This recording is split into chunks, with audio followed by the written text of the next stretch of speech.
Good day. Today, as yesterday, will be a truncated version of this morning review, which normally would begin at 9 o'clock Eastern time every day, but today we're starting at 8. I have some matters legal to attend to. I will not be able to handle it accordingly. So I want to bring this to your attention now. And I want to leave you with something, and I want to see if this will help you perhaps figure this thing out. What you are being told is not even an approximation of how this thing works. And I mean everything. There are people who still don't understand that if you're going to be a sentient, aware, connected member of society, what is critical to you is to figure out, where are you getting your information? Where are you getting this from? This is the most important. Where are you getting this from? Ask this. Now, do you trust it?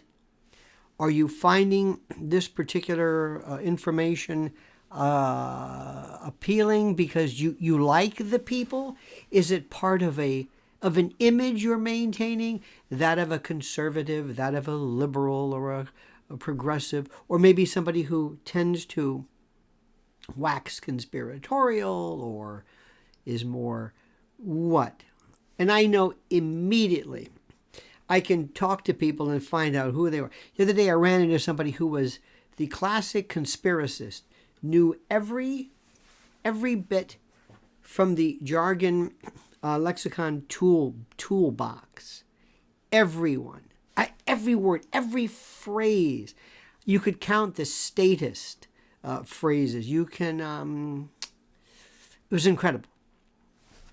So this was the person who was the prototypical, I can put him on a kind of like a cable news, not a cable news, a cable access, very young, podcast-oriented, alternative, citizen, civilian, alternative, that sort of thing. That's where he got his news. And I knew I knew exactly how to speak to him. I knew exactly what he was going to say.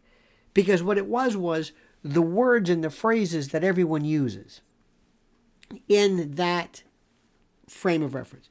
Second one, this is the person in the news world who doesn't know anything, but who is a headline skimmer, and maybe, and I can tell right away which headlines they're skimming. Doesn't know anything about really what Julian Assange is about, January 6th, the notion of how Congress works, nothing regarding Russia, Ukraine, nothing. Knows nothing, but knows the headlines. It's like somebody undercover who is trying to be. Remember in World War II they had these folks who, you would always see this scene. There would be somebody that they suspected of being a German soldier, and he would say, "Hello, Yank." He says, "So, partner, who won the pennant in 42?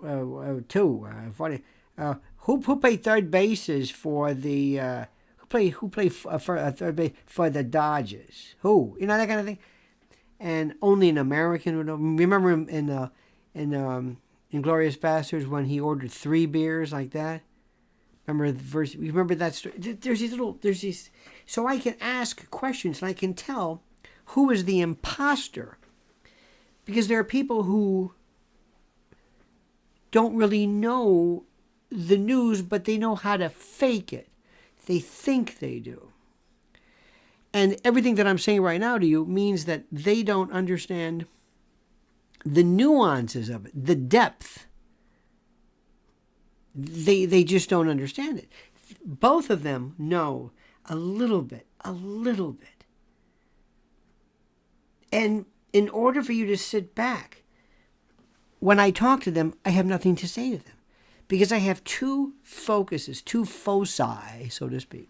One is looking at the issue, but number two is looking at how the reality of the issue is portrayed. It's like relativity.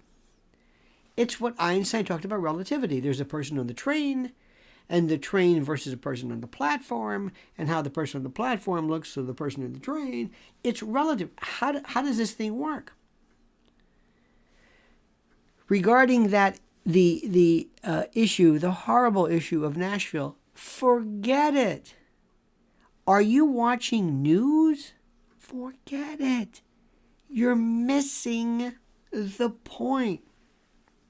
You're missing it. You're just missing this. I promise you. I promise you. Left or right. The next point. Carol Quigley said this. Tragedy and hope. This notion. He didn't really say this part the way I'm saying it, but many have suspected of there being a uniparty. Kind of two sides of the same coin, the left-right paradigm and that sort of thing. This is the way the news story starts off. You ready for this? One, here's the story. And you can take CNN and Fox. Let's just take this, or MSNBC and Fox, just because that's still, whether you like it or not, whether you watch the news or not, whether you care for cable or not, whether you've unplugged it doesn't matter. That still represents the most critical, the biggest source of information that most Americans get their news from, who are even interested in news. There's no newspapers, okay? Younger people will have it in their, quote, social media stream. To get news on Facebook or whatever it is. Because remember, let me go back to what I said originally. The information that you get is your intellectual nourishment. This tells me your frame of reference. This tells me where you get this from.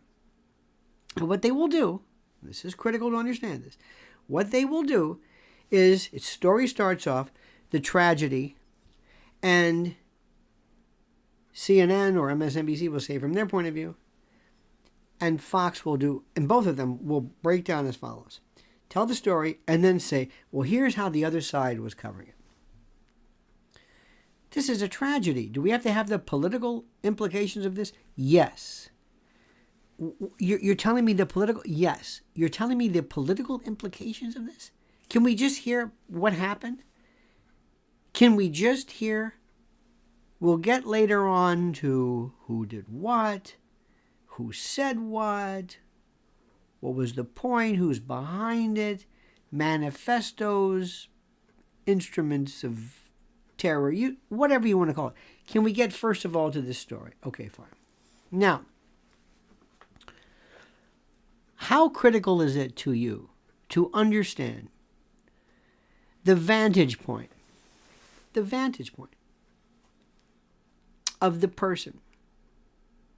How much do you learn from getting into the person? Let me explain something to you.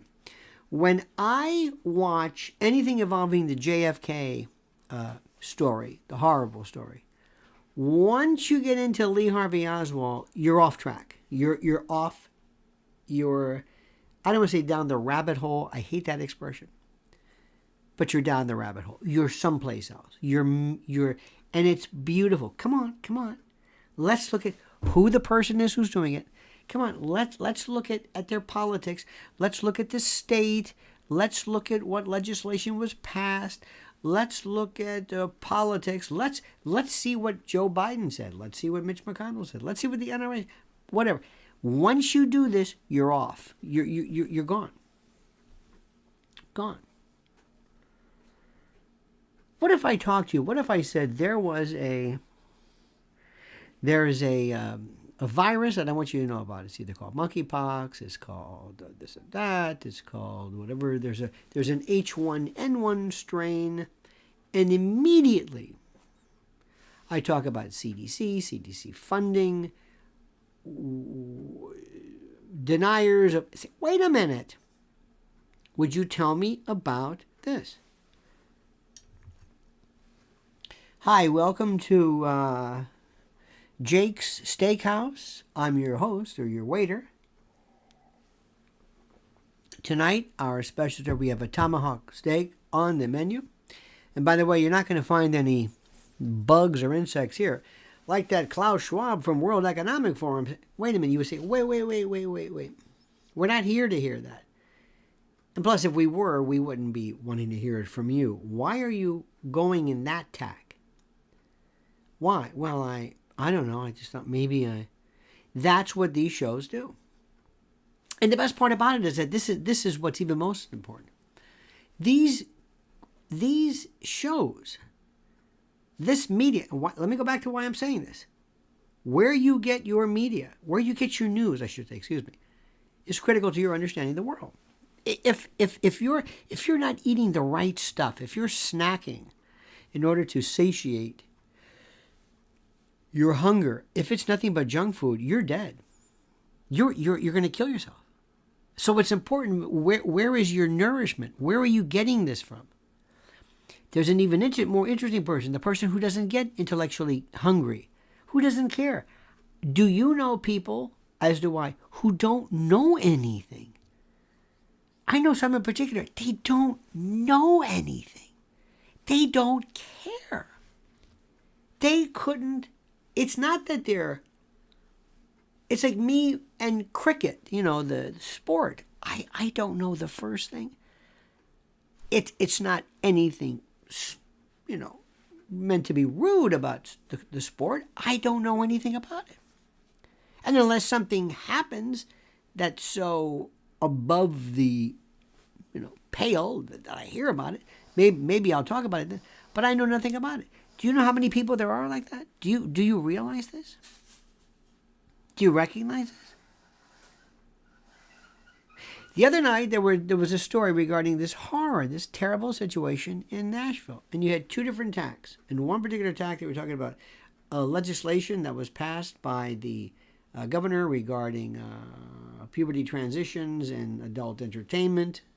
And the other one was talking about how this manifestoed assailant was targeting religion. And I'm thinking, wait a minute. And then, I forgot to tell you, there's two parts of this. The story, and then what the other side is saying. Why is that important? Number one, newsrooms are shuttered. Their budgets have been slashed. They don't really have quality people like they used to. So consequently, they just don't have a lot of time to get into this. Plus, they have to constantly feed this beast of news, this runaway train. So consequently, what they will do is they will have, and this is important, they will have folks who will say, I can cut my research time in half by merely talking about what the other side is saying. So this is terrific. So I come in to work. My goal is, I don't know, Russia, Ukraine, Nashville, whatever the story is. And if I've got 10 minutes, let's say, allotted, which I never do, but let's assume I do, I can really do 5 minutes to story content and 5 minutes to media comparison. And did you hear what those other people said? This is where we are right now. Did you hear what they said? And they both feed off each other. And why is that important? To create in your mind the idea that there's a duality of opinion, that there actually is dualism, that there is a real left and right, that there is a real dichotomized, separation of opinion, that there really is something. But it's the same coin. It's two sides of the coin. Why is this a story? Walter Cronkite would have never thought about saying it today. The war effort, the Vietnam War, and on ABC, you're not going to believe what they said, but Frank Reynolds said that. You would have never thought, it would have never happened. It would have never occurred. But here in our country today, because we have so personalized the news and we are focused and prompted primarily by resentment and hate for the other side, which is really true. I'm sorry to say this. A lot of this is just enmity. That's where we are right now. So let me say this again. Where you get your information is beyond critical. And how it is framed. Now here's the best part. Do you know? This isn't misinformation. This isn't misinformation. It's being able to critically analyze what this is. Imagine you're a doctor and you have a patient and you're a internal medicine, used to call them GP years ago. And you're looking at something and you're not really sure. You think it might be problematic, you're not sure. You find a lump in the axilla, the armpit, and you're thinking, ooh, I don't like this. Is this a lymph node? Could it be cancerous? We don't know. So you take a biopsy and you send it off to the pathologist. And the pathologist comes back with, rather than telling you yay or nay, he gives you kind of a history of where this procedure was, why he's better than the other people across town, how many times these things can be wrong, how oftentimes it is the fault of individuals by virtue of their lifestyle, maybe genetics, for them to become cancer prone. And you're thinking, wait a minute, would you just answer my question? What happened? What is this thing? Oh, it's benign. Okay, fine. Thank you. It's all I want you to tell me. It's benign. When you have a news story, what do you want to know? What happened? What happened? Is that interesting? What happened? Who, what, when, where, why? Who was hurt? Who was killed? Who was arrested? Who was dispatched? Who are the players? Where? It's also good. In the old days, remember when they would always have a map? You're not going to get this most probably, but because we hate maps, because we want this Krugman world to be flat kind of a thing. In the old days, I think they just wanted to play with graphics. You would see a map of Tennessee, and maybe where Nashville was, it would just be Nashville with a star. It was because we liked maps, we liked globes. We had here. This is so critical because remember, you cannot understand anything involving Russia and Ukraine if you don't look at the globe. And this is my Dollar Tree globe. You will not be able to tell. It doesn't mean anything to you. If you don't know the position, when you talk about Gorbachev and moving one foot east of Germany, you're wondering, east of Germany? What does that mean? But we don't even have that anymore. So who, what, when this happened, today, whatever. Now, why? Who, what, when, where, and why? Now, why is an interesting thing. Then we can get into, well, what did the person say? What did the person say? It's always interesting to note, well, there was a terrible tragedy. It turns out this was the estranged husband who was upset with visitation, so he went into this, let's assume, hypothetically, he went into this store and did something terrible, let's say, to his wife or his separated wife. Okay. So that's important to note. Yeah, that's okay. It's interesting. Because you don't want there to be some, I don't know, band of loose. But if you started talking about, well, who was he? What do you mean, who was he? Well, what was he? What was his race? What was his race? Well, I guess that's important. And if people started to say, oh, wait a minute, what does that mean? Well, there is a lot of violence. Wait a minute. Excuse me. Where are you going with this? Well, he did, we talked to some neighbors, and he did leave, not a manifesto, but he did say, this is a hypothetical, of course, he did mention something to the neighbor where he said he was upset, and he might have been drinking, alcoholism, the role of the spirits industry. More crimes are connected with alcoholism, and if you're thinking, wait a minute, where are you going with this? Race? Alcoholism? The culture? What are you doing? Well, it's our divorce system. If our family courts, men get screwed out of, wait a minute. You see what would happen?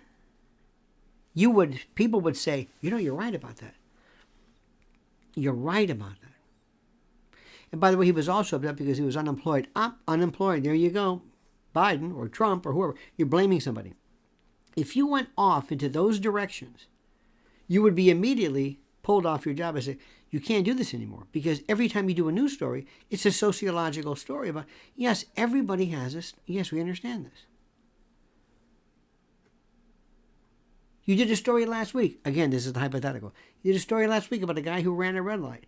And you talked about the reason why people run red lights is because they're tired and they're overworked and how the American culture doesn't have any faith in the economy anymore. I say, where did you go with this? What are you doing? What are you doing? Why do you do this? Huh? You see what I'm saying? Do you see what I am saying? If you did this in any other walk, if in anything, they would say, you're not doing what you're supposed to do. Ladies and gentlemen, that is our news today. Everything has a sociological take to it. Now, is that important? Partly. But where I want to go with it, nobody's going to go. Nobody's going to go. Because the first thing I would be doing is, let's talk about how we're covering this. Oh, no. We're going to talk about other people and the sociology. Excuse me. I want to talk about how we're covering this. What are we doing? What are we saying? You're coming up with this stuff about who was this person? Remember years ago, what was this guy's name? His name was George Machevsky. Remember this? The Mad Bomber. Remember, Stop Me Before I... The Mad Bomber. Well, George Metesky. I knew it was right. Better known as the Mad Bomber. He was an electrician and mechanic who terrorized New York City for 16 years. Remember him? He was smiling, and I think he left notes and anger and resentment about a workplace injury. It had nothing to do with whatever it was. Now today, we'd be off and running with the story. Let me give you an example. Years ago, there was a terrible case. I'll tell you when it happened. I remember this so well. I was a prosecutor then. His name was Billy Ferry. Billy Ferry, Ferry. Famous Winn-Dixie fire. And this was July 2nd, 1983. I shan't forget that. 1983. And he walked into a Winn-Dixie and he had gasoline in a container, and he doused the people there and set them on fire. It was horrible. He carried a bucket full of gasoline, doused customers and employees, and flicked a cigarette lighter. He was schizophrenic. He received 5 life sentences. Okay, 5. Now, at the time, the argument was, is he, in fact, lucid? Is he mentally competent?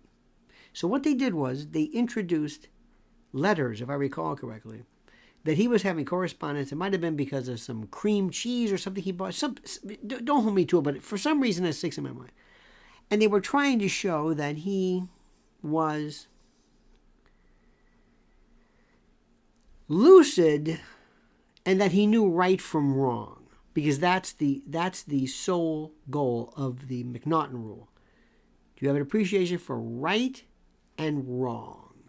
Do you know right from wrong? Well, most people do, because he ran, he fled, and they wanted to introduce, I believe, this correspondence to show this person was very lucid. Okay. Now, that was theoretically, maybe one could say, a manifesto. Maybe. Maybe. Now, at the time, nobody would have ever thought about doing stories about customer dissatisfaction in supermarkets, whether supermarkets are too big, the lack of institutionalization of the mentally ill, the warehousing, the failure of drugs. Nothing. Nobody ever. It was like, what are you doing? Well, we want to list his manifesto. What does that have to do with anything? Well, to show you maybe what motivated him. What motivated him? What do you... Nobody would have... You would have been fired. No, talk about what happened. How many people were hurt? The number of injured, their status, how are they doing? How are the families? Tell us what happened. Don't editorialize as to why. We don't know why. There really is no reason why. Not today. The people themselves, the individuals who themselves are involved in something, these are the people who are just forgotten. Just forgotten. And I don't want to get into, and I hope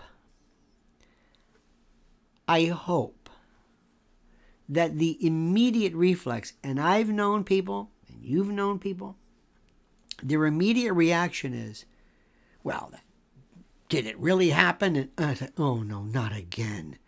Not this again. Please, just let us enjoy, not enjoy, what I mean enjoy, let us enjoy the comfort, if you will, of knowing that our dedication and focus is on the facts. What happened?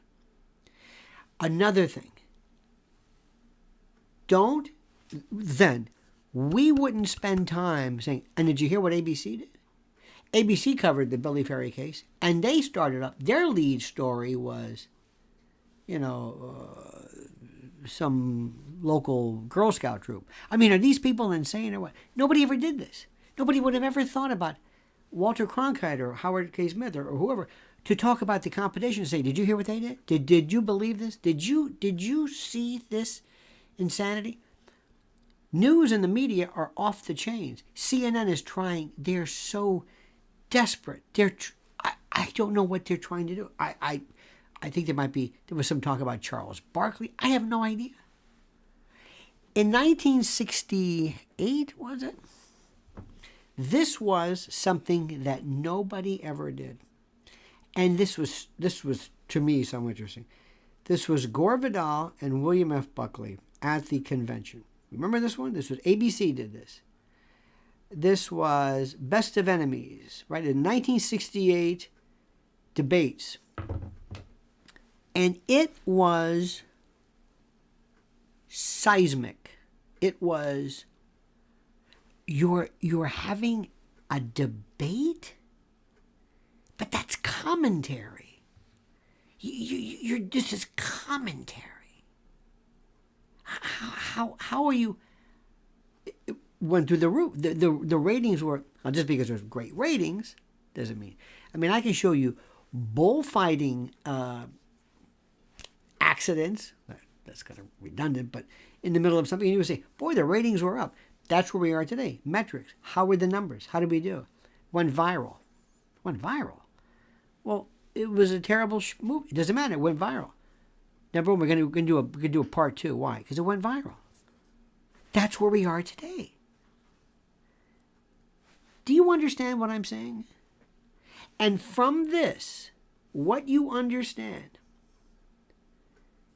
and what you glean from this is how you as a citizen are expected to respond to the issues. So let me just tell you this much. Enjoy this. Enjoy whatever it is that satisfies your curiosity. I am telling you, you are being so disserved by cable news platforms in particular, because they are interested in one thing and one thing only. And this has always been true to an extent, but never before like this. To get you to not only pay attention, but to remain crazed. And whatever it takes, whatever take, whatever perspective, whatever angle, whatever point of view is required to get you to watch, no matter how much it abandons critical thinking and usual journalistic practices, it's fine with them. Okay? All right. I must run. Business calls. Have a great and a glorious day. Sorry for the change, but it's free. What are you going to do? Now, if you want to hear my real, super deep dive, plumbing the depths, go to lionelmedia.com. That's where I go, full tilt boogie. And don't forget also my other YouTube channel at Lionel Legal. See you tomorrow, same bad time, the usual, 9 a.m. Eastern time. Until then, remember these parting words. The monkey's dead. The show's over. Sue ya. Ta-ta.